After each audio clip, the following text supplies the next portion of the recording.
y va?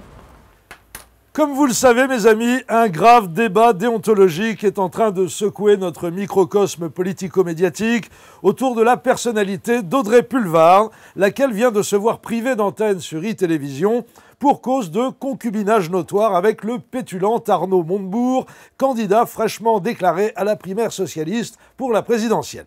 Dans une tribune publiée par Libération, la jeune femme a vivement protesté contre cette mesure inique, on va dire injuste plutôt, vu le sujet, c'est préférable, a donc vivement protesté de son indépendance en écrivant « Je suis un animal sauvage ».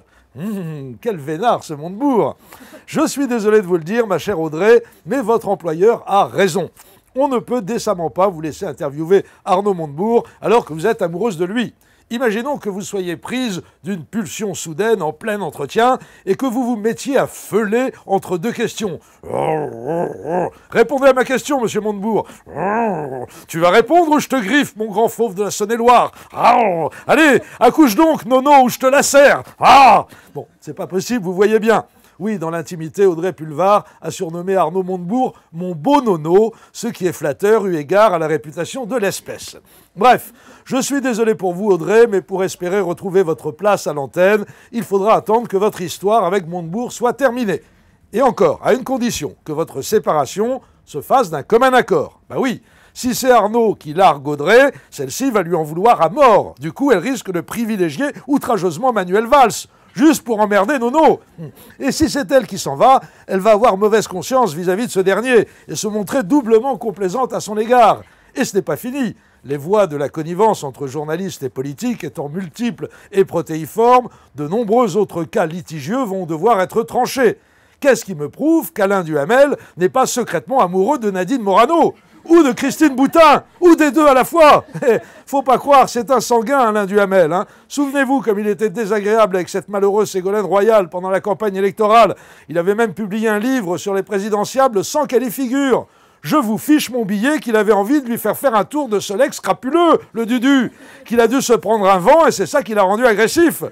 Et Jean-Pierre Pernaut, trouvez-vous normal qu'on le laisse couvrir l'élection de Miss France officielle, celle organisée par Endemol, alors qu'il est marié avec une ancienne Miss de l'écurie de Fontenay, la branche dissidente?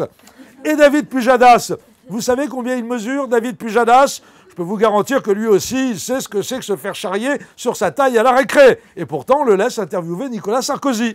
Et Jean-Michel Apathy, vous l'avez déjà écouté parler dans le Poste, putain con. Faudra pas venir au pleurnicher s'il déroule le tapis rouge à Chivardi, ce con. Et Claire Chazal, vous savez quel est l'âge du mannequin blondinet avec qui elle vit? Et après on s'étonne que Sarkozy traite les journalistes de pédophiles. Et Laurent Delahousse, comment fera-t-il pour conserver son objectivité le jour où Barbie ou Jean-Louis David seront les invités du journal? Et en dépit de l'estime que j'ai pour lui, je sais bien que si un jour Edoui Plenel a l'occasion d'interviewer Noël, ma mère, il y a fort peu de chances qu'il lui cherche des poux dans la moustache. Il est des solidarités qui priment sur tout le reste. Personne ne le sait à part une poignée d'initiés dont je fais partie, mais si Arlette Chabot a dû abandonner ses fonctions de directrice de l'info à France Télévisions, c'est à cause de sa liaison avec Brice Hortefeux. Non, je blague. C'est vrai qu'elle n'est pas terrible, Arlette, mais elle n'est pas à ce point dans la dèche. Et puis, surtout, il y a la jurisprudence Michel Cotta qui pèse lourd dans la balance. Michel Cotta qui fut présidente de Radio France et de la Haute Autorité de l'Audiovisuel, puis directrice générale de France 2, et ce, en dépit d'un passé plus que chargé en matière de connivence avec des hommes politiques de premier plan. Ce qui l'a sauvée, c'est qu'elle s'était tapé Mitterrand et Chirac, ce qui rétablissait l'équilibre.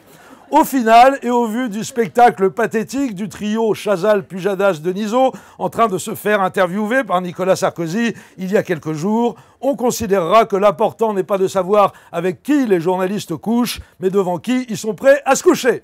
Merci. Merci.